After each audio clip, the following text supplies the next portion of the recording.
Je m'appelle Benoît Mercuzot, je suis maire adjoint à la ville d'Amiens, en charge des finances et de l'innovation. Et par ailleurs, je préside la CEMOP Amiens Énergie qui développe le réseau de chaleur. La ville d'Amiens, on l'aime parce qu'elle est magnifique, on l'aime aussi parce qu'on y vit incroyablement bien. Et pourquoi tout ça? Parce qu'il y a la nature qui est présente. Et donc on tient vraiment à préserver ça, d'où l'intérêt qu'on a porté à développer un réseau de chaleur, le développer et puis le rendre le plus vert possible.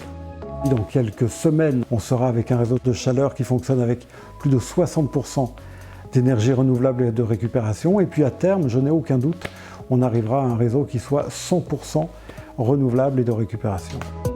Le réseau de chaleur, il va fonctionner avec de l'énergie de récupération, donc récupérée dans les autres sorties de la station d'épuration, et puis en même temps avec une chaufferie biomasse. À terme, ce réseau chauffera l'équivalent de 19 000 logements. Grosso modo 25% de la ville d'Amiens. Le résidentiel consomme 1/6 de l'énergie totale du territoire. On sait que pour cet objectif de 2050, d'être un territoire qui produit autant d'énergie qu'il en consomme, il faut en même temps réduire nos consommations de 60%.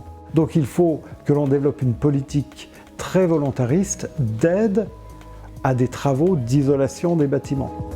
On aura un réseau qui sera particulièrement innovant en ce sens où il aura une multiplicité de sources d'énergie. Des énergies de récupération ou encore cette chaufferie biomasse ou encore du biogaz. L'autre intérêt, c'est qu'il va permettre aux Amiénois de payer moins cher leur facture d'énergie. Et pour le territoire lui-même, c'est du travail qui est donné à des entreprises qui, elles, sont locales. Et par ailleurs, il faudra bien, par la suite, faire tourner ce réseau de chaleur. Aujourd'hui, on mesure ça entre une quinzaine, une vingtaine d'emplois pérennes, durables, qui vont être créés sur le territoire. Franchement, moi j'ai le sentiment qu'on ne peut pas faire mieux. Alors parlons argent. Ce projet nécessite un investissement de globalement 60 millions d'euros pour simplifier. On a obtenu des subventions très importantes du Fonds Chaleur, à hauteur d'une vingtaine de millions d'euros. On a obtenu des subventions complémentaires pour une plus modeste part de la région et puis pour le reste de l'Europe à hauteur de 4 à 5 millions d'euros. Sans l'Europe, le projet n'aurait pas trouvé son équilibre économique.